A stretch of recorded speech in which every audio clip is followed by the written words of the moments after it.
में अपने खास मेहमानों को शामिल करते हैं। हमारे साथ हैं गौरांग शाह जो जियोजित इन्वेस्टमेंट से हैं, और निमेश ठाकर हैं हमारे साथ जो nimeshthakar.com से हैं। गौरांग सर और निमेश, आप दोनों का बहुत स्वागत है 18 हाउस स्वदेश पर। इस 1 घंटे के अंदर हम आपसे तमाम चीजों पर सलाह लेंगे, लेकिन सबसे पहले गौरांग सर, मार्केट पर आपका व्यू क्या है? फ्राइडे आमतौर पर तेजी के लिए जाना नहीं जाता है, लेकिन आज तेजी देखने को मिल रही है, क्या नजरिया है आपका? बहुत बहुत धन्यवाद विकास जी, इस मंच पर आमंत्रित करने के लिए। सभी को प्रणाम और शुभ दिन। हमारे तरफ से एक छोटा डिस्क्लोजर दे देते हैं कि जो भी निवेश लायक रणनीति आज इस कार्यक्रम में रखेंगे, ये हमारी बुनियादी तर्क के आधार पर फंडामेंटल रिसर्च टीम की तरफ से राय है। इसमें हमारी कंपनी जियोजित अथवा मेरा किसी भी प्रकार का व्यक्तिगत निवेश नहीं है, ना ही किसी प्रकार का वित्तीय लाभ मिलता है, ना ही किसी प्रकार का कॉन्फ्लिक्ट ऑफ इंटरेस्ट। लेकिन इस स्तर पर राय हम हमारे क्लाइंट्स को देते हैं, संभवतः पूर्वक उनका निवेश हो सकता है। तो शुक्र है कि शुक्रवार है और बाजार में हरा निशान दिख रहा है ऊपर के तरफ के दायरे। हालांकि जो सर्वोच्चम स्तर हमने आज देखा था, वहां से थोड़ी बहुत मुनाफा वसूली आती हुई दिख रही है। और शुक्रवार है, हफ्ते का आखिरी दिन, इसलिए कुछ ज्यादा कहना मेरे लिए तो बहुत मुश्किल होगा, क्योंकि छोटी मध्यम अवधि के लिए तो मैं सक्षम नहीं हूं टिप्पणी करने के लिए। लेकिन जो स्तर हमने नीचे की तरफ बनाए थे, करीबन 25,600 25,550 के आसपास के, वो फिलहाल तो लग रहा है कि वहां पर जाकर के खरीदारी आती हुई दिखती है। और ऊपर की तरफ पहला तो 25,900 और 26,000 ये स्तर है ऊपर की तरफ, जहां पर थोड़ी बहुत ऊपर के तरफ के दायरे सीमित हो जाएंगे। तो एक रेंज है बाजार में, दायरेबंद कारोबार होगा। लेकिन क्योंकि तीसरी तिमाही के नतीजों का सिलसिला चल रहा है, नतीजों के आधार पर, कंपनी के आधार पर, क्षेत्र के आधार पर आपको ज्यादा हलचल होती हुई नजर आएगी। अगर आप छोटी मध्यम अवधि के लिए कारोबार कर रहे हैं तो मेरे लिए तो मुश्किल है टिप्पणी करना, लेकिन इसी प्रकार के बाजार जब करेक्शन में होते हैं तो आपको मौका देते हैं लंबी अवधि के लिए सक्षम मजबूत कंपनियों में निवेश करने के लिए, अगर अच्छा पोर्टफोलियो खड़ा करने के लिए। हमारा मानना है अंतर्राष्ट्रीय स्तर से जो खबरें आ रही हैं उसका असर हमारे बाजार पर ज्यादा हो रहा है। स्थानीय संकेत आप जितने भी देखना चाहें तो वो काफी सकारात्मक है हमारे देश के। तो ये थोड़ा बहुत अगर अंतर्राष्ट्रीय खबरें में थोड़ा बहुत नरमाश आती है या फिर किसी भी तरह का सकारात्मक खबरें आती हैं अंतर्राष्ट्रीय स्तर से, तो मेरे ख्याल से बाजार को और थोड़ी बहुत सहानुभूति हो सकती है। और बाजार को यह भी इंतजार है कि अमेरिका और भारत के बीच में वो जो विवाद चल रहा है ट्रेड टैरिफ को लेकर के, उसका हल कब निकले और कैसे निकले और कब हस्ताक्षर और मोहर लग जाए। अगर ऐसा हो जाता है कुछ दिनों में तो थोड़ी बहुत ऊपर के तरफ के दायरे और बढ़ सकते बाजार में। गौरांग सर, आपने सही कहा, अगर ट्रेड डील को लेकर भी कोई पॉजिटिव खबर आती है तो आने वाले दिनों में अच्छा इम्पैक्ट हम बाजार में आता हुआ देखेंगे। चलिए आगे बढ़ते हैं और अब वक्त हो गया है अपने पहले कॉलर को शो में शामिल करने का। इस वक्त हमारे साथ अशोक गुर्जर जुड़ चुके हैं। हाय अशोक, गुड आफ्टरनून। सबसे पहले बताइए आप कहाँ से बात कर रहे हैं और फिर अपना सवाल पूछिए। मैं डिस्ट्रिक्ट फिरोजपुर पंजाब से बात कर रहा हूँ जी। मेरे 2 क्वेश्चन है। एक तो केपीआई टेक, ओके, 1000 शेयर है जी, 1240, ओके। और दूसरे एचसीसी, एससीसी, ओके, वो 10,000 शेयर है एट द रेट ऑफ 24 रुपए। ठीक है, 24 रुपए पे एचसीसी और केपीआईटी टेक, दोनों पर आपका नजरिया क्या रहेगा अशोक? इसका मैं रख सकता हूँ 1 साल 6 महीने। एक साथ, ठीक है। निमेश जी, आपके साथ शुरुआत करेंगे। अशोक इस वक्त हमारे साथ लाइव जुड़े हुए हैं और इन्हें 2 शेयरों पर सलाह चाहिए। सबसे पहले केपीआईटी टेक की बात करें तो 1000 की क्वांटिटी में शेयर है, 1240 इनका खरीद प्राइस है और आज करीब 2.5% से ज्यादा की तेजी के साथ शेयर कारोबार कर रहा है 1213 के लेवल पर। काफी नुकसान ये झेल रहे क्योंकि शेयरों की संख्या ज्यादा है, 26,000 से ज्यादा का नुकसान इस वक्त इन्हें हो रहा है।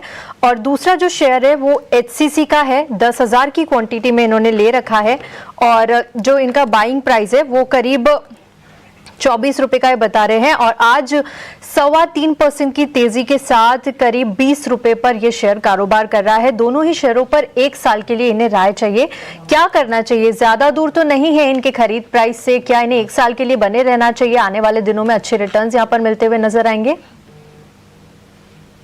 वेरी गुड आफ्टरनून तृप्ति। देखिए, जिस तरह से आईटी सेक्टर का एक सेंटिमेंट जो है वो रिजल्ट सीजन के अंदर चेंज हुआ है और वैल्यू बाइंग हम लोग देख रहे हैं।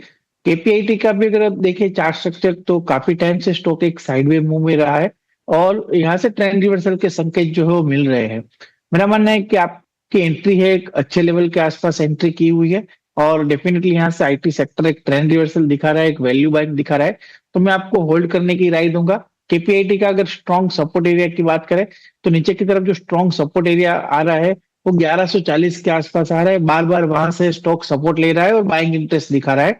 मैं मानता हूं कि आपको यहाँ से डेफिनेटली होल्ड करना चाहिए। आपका 1 साल का नजरिया है तो आप होल्ड कीजिए, और मैं मानता हूं कि 1 साल के अंदर केपीआईटी की अगर बात करें तो ऊपर में 1450-1500 तक के लेवल देखने को मिल सकते हैं। तो फिलहाल नजरिया मेरा बुलिश है, ट्रेंड रिवर्सल दिख रहा है, तो आपको 1120 के स्टॉप लॉस से केपीआईटी टेक्नोलॉजीज के अंदर होल्ड की राय है। और दूसरा स्टॉक आपने बताया एचसीसी का। एचसीसी के अंदर जिस तरह से स्ट्रक्चर बना है, एक वीक सेट ऑफ स्ट्रक्चर है और एक टेक्निकल बाउंस हम लोग देख रहे हैं। मेरा मानना है कि यहाँ से अभी कोई बड़ा मूव आ जाएगा, ऐसे चांसेस मुझे अभी नहीं लग रहे हैं। जब तक ये स्टॉक ऊपर में 26-27 के ऊपर बंद नहीं आता है तब तक कोई बड़ा मूव नहीं आएगा, एक टेक्निकल बाउंस आपको देखने को मिलेगा। तो अगर आपकी बाइंग प्राइस 24 के आसपास की है, अगर 24 के लेवल के आसपास आता है तो मेरी राय रहेगी कि ऑल ओवर एक वीक सेटअप है, तो यहाँ से आप एग्जिट कर दीजिए और कहीं अच्छी फंडामेंटल स्ट्रॉन्ग कंपनी के अंदर मूव कर दीजिए। तो एचसीसी के अंदर व्यू मेरा इतना बुलिश नहीं है। मैं आपको सेल ऑन प्राइस की स्ट्रेटेजी देता हूँ, अगर आपके बाइंग प्राइस के आसपास आता है तो वहां पर जरूर से आपको एग्जिट कर देना चाहिए। चलिए, तो ये सलाह है कि अगर आपको स्ट्रॉन्ग बाइंग यहाँ दिखती है, यानी अगर खरीदारी यहाँ आ रही है और शेयर चढ़ता है तो आप सेल ऑन राइज कीजिए, यानी एग्जिट करिए इस शेयर से, ये सलाह है। चलिए, अगले कॉलर हमारे साथ जुड़ गए हैं, भुल्लन जुड़े हैं बरेली से। भुल्लन, कौन से शेयर है आपके पास, क्या सलाह चाहते हैं आप? मैंने उसमें भेज दिए थे जो भी था। हेलो भुल्लन, बताइए कौन से शेयर हैं आपके पास? Adani total gas. ठीक है, कितने शेयर हैं, किस भाव पे? 700। 700 के भाव पर आपके पास अडानी शेयर है, अडानी टोटल है। 741 के भाव पर है। 741 के भाव पर आपके पास अडानी टोटल के शेयर हैं। जी जी। ठीक है, और शेयरों की संख्या कितनी है, कितने शेयर है आपके पास? 189। ओके, ठीक है। कोई और भी शेयर आपके पास? हाँ, सेजिलिटी 2000। सेजिलिटी के शेयर आपके पास 2000 शेयर। जी जी। ओके, ठीक है भुल्लन, आपको राय एक बार पहुंचाते हैं पूछकर गौरांग सर से। गौरांग सर, इनके पास अडानी टोटल गैस के शेयर इनके पास 741 के भाव पर हैं और करीब करीब 200 शेयर है इनके पास। क्या करना चाहिए इन्हें शेयर, क्योंकि नीचे आ गया है, अभी इस वक्त 549 के आसपास चल रहा है और 52 वीक हाई 798 का था, यानी 52 वीक हाई से थोड़ा ही नीचे इन्होंने खरीदा है। क्या सलाह बनती है आपकी?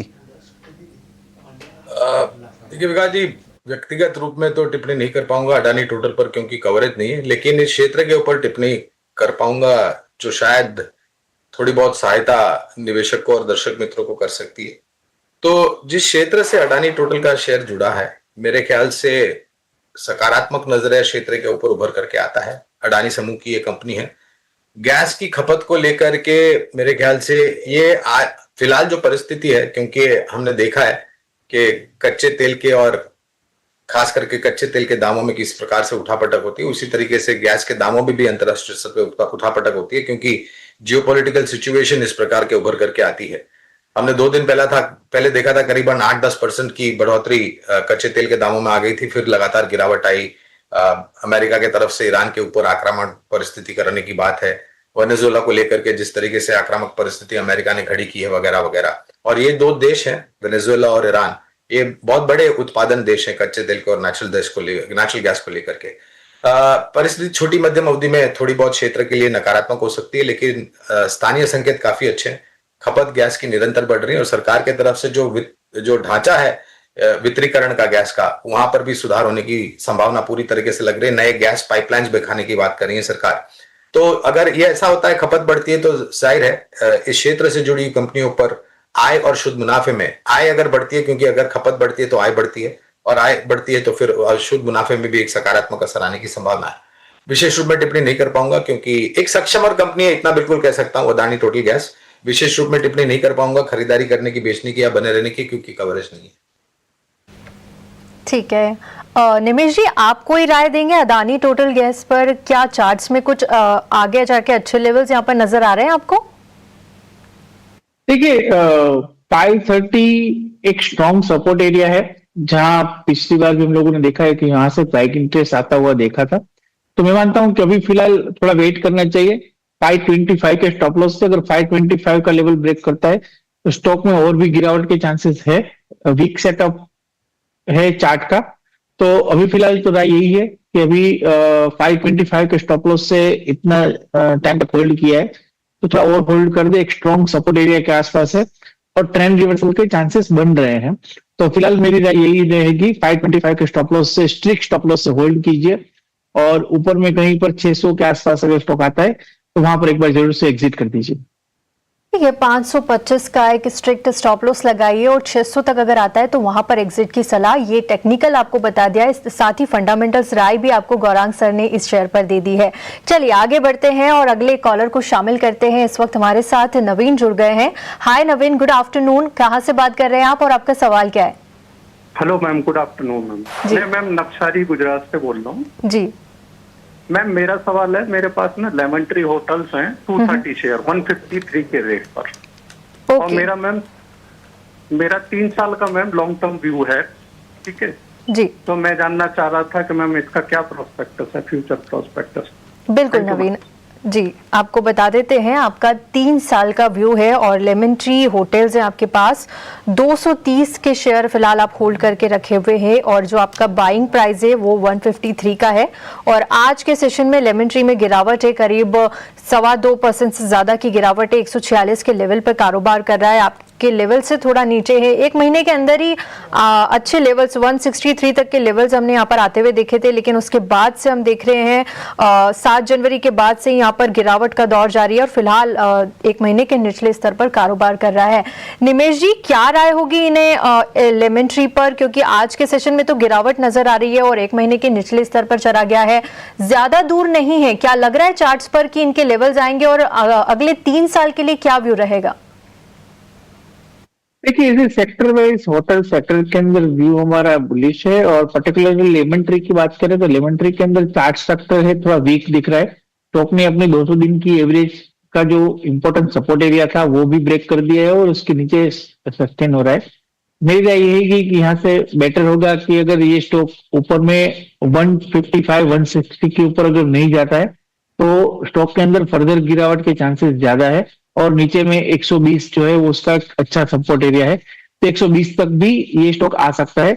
काफी ऑलरेडी एक रनअप आ चुका है और काफी टाइम बाद स्टॉक 200 दिन की एवरेज के नीचे ट्रेड कर रहा है। तो मेरी राय यही बनेगी कि थोड़ा कोशिश व्यू है, चार्ट सेटअप वीक है, 120 तक आने के चांसेस ज्यादा है। तो बेटर है कि आपका नजरिया भले लॉन्ग टर्म हो बट शॉर्ट टर्म जो है वो व्यू नेगेटिव है। एक बार आप एग्जिट कर दीजिए और 120 के आसपास आता है वहां पर जरूर से फिर से एंट्री लेने का प्लान कर सकते हैं।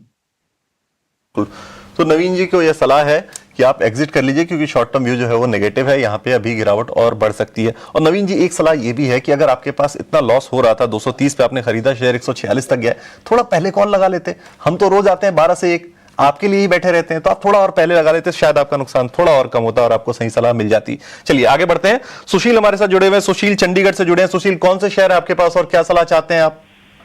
चंडीगढ़ से बोल रहा हूँ सर। मेरे पास 2 शेयर हैं। एक है सीआराम सिल्क। ठीक है, हाँ जी, वो है मेरे पास 1000 शेयर है, 674 एवरेज है मेरा उसका। ओके ठीक है। और कौन से शेयर आपके पास? एक है अडानी ग्रीन एनर्जी, वो है मेरे पास 630 के शेयर है और मेरे पास उसका 1123। ओके ठीक है, ठीक है, ठीक है, बिल्कुल आप तक आपको राय पहुंचाते हैं आप तक। निमेश जी, चार्ट जरा देखिए अडानी ग्रीन के शेयर का। सियाराम सिल्क निश्चित तौर पे हम बात नहीं इसलिए कर पाएंगे क्योंकि हमारी कवरेज लिस्ट के बाहर है, लेकिन अडानी ग्रीन का चार्ट एक बार देखिए निमेश जी, क्या कहता है ये चार्ट। 1173 के भाव पे इन्होंने खरीदे, 630 शेयर खरीदे हैं, अच्छा खासा नुकसान हो गया। 1173 मुझे लगता है कि 52 वीक हाई इसी आसपास रहा था। हाँ, 1177 का 52 वीक हाई है, तो इन्होंने 52 वीक के हाई के आसपास ही खरीदा है। क्या सलाह रहेगी आपकी, चार्ट पर क्या कहता है ये शेयर? देखिए, सेटअप साइडवे टू नेगेटिव का ही है, बट हालांकि स्टॉक अभी एक स्ट्रॉन्ग सपोर्ट एरिया के आसपास चल रहा है। 920 का सपोर्ट एरिया है और मैं मानता हूं कि जिस तरह से साइडवे स्ट्रक्चर है, नॉर्मली सपोर्ट के पास से स्टॉक के अंदर बाइंग इंटरेस्ट आता है। तो जिस तरह से सेटअप है, मुझे लग रहा है कि यहाँ से चार्ट में ट्रेंड रिवर्सल देखने को मिल सकता है और कंटिन्यूअसली आप अगर देखें पिछले 3-4 दिन से तो स्टॉक 920 को होल्ड कर रहा है। मैं उम्मीद करता हूं कि यहाँ से स्टॉक के अंदर ट्रेंड रिवर्सल आ सकता है, और अगर यहाँ से ट्रेंड रिवर्सल मिलेगा तो ऊपर में जो रेजिस्टेंस एरिया बनेगा वो 1040 के आसपास का बनेगा। तो यहाँ से फिलहाल राय मेरी जो है वो होल्ड की है, मैं आपको होल्ड की राय देता हूँ। मैं मानता हूँ कि स्टॉक के अंदर 1040 के आसपास आता है, वहां पर जरूर से अगली रणनीति जो है आप रिव्यू करवा लीजिएगा, बट फिलहाल मेरी राय बुलिश है, मैं आपको होल्ड की राय देता हूँ क्योंकि 920 एक स्ट्रॉन्ग सपोर्ट एरिया है। बिल्कुल, तो ट्रेंड रिवर्सल दिख रहा है निवेश को, यानी होल्ड करना है आपको। ये शेयर आपके भाव के ऊपर जा सकता है, आपको थोड़ा पेशेंस रखना है और होल्ड करना है, ये आपको स्ट्रेटजी दी जा रही है। फिलहाल एक छोटा सा ब्रेक लेना है, लेकिन ब्रेक के बाद कुछ ऐसे शेयर हैं जो लगभग हर पोर्टफोलियो में होते हैं, तो आपको कहीं जाना नहीं है, आपको बने रहना है। एक छोटा सा ब्रेक लेते हैं, फिर वापस लौटते हैं।